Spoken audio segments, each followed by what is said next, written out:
You decide to change. You set the goal. You know what needs to happen. You feel ready. And for a few days, maybe a week, it works. Then it doesn't. Not because you're weak, not because you lack discipline, but because your brain is doing exactly what it was designed to do. Today, we're not here to motivate you or fix you. We're here to explain why change fails at the level of your nervous system. Because once you understand the mechanism, you stop fighting the wrong battle. Most people misunderstand willpower. They treat it like a character trait, something you either have or don't. That's false. Willpower is a cognitive resource. It's metabolically expensive. Every time you resist an impulse, delay gratification, or force behavior that feels unnatural, your prefrontal cortex burns fuel. Glucose, attention, energy. That supply is limited. This is why you can be disciplined in the morning and collapse into distraction by night. It's not moral failure, it's depletion. Your brain doesn't care about your goals. It cares about efficiency. Which brings us to the real obstacle, your habits. Deep in your brain sits the basal ganglia. It stores patterns, routines, automatic behavior. It learns through repetition and rewards, not intention. Once a behavior is encoded, cue, routine, reward, it no longer requires effort. It runs on autopilot. That's efficient. And that's why change is difficult. When you attempt a new behavior, you're asking conscious thought to override automation. You're asking the weakest system to fight the strongest one. That's not a fair fight. Now add stress. When your nervous system perceives threat, real or imagined, your priorities shift. Cortisol rises. The prefrontal cortex loses access. Blood flow moves to emotional and reactive systems. In that state, you don't reason, you revert. You default to what's familiar, what's safe, what's already wired. This is why people regress under pressure. Not because they're flawed, because the brain is designed to preserve known patterns when resources are scarce. Change requires stability. A system stuck in survival mode cannot rewire itself. Then there's identity.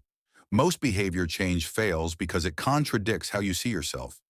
You can set an alarm for early mornings, but if your internal narrative says, "I'm not disciplined," every alarm becomes resistance. The brain defends identity because consistency maintains coherence. If you believe you're undisciplined, your mind will gather evidence to confirm it, not consciously, automatically. This is why affirmations fail.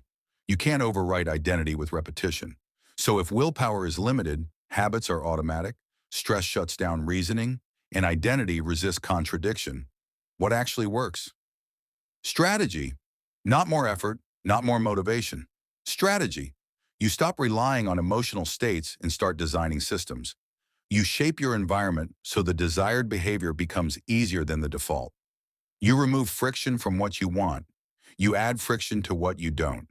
This isn't discipline, it's architecture. You also work with your nervous system instead of against it. Sleep, nutrition, stress regulation.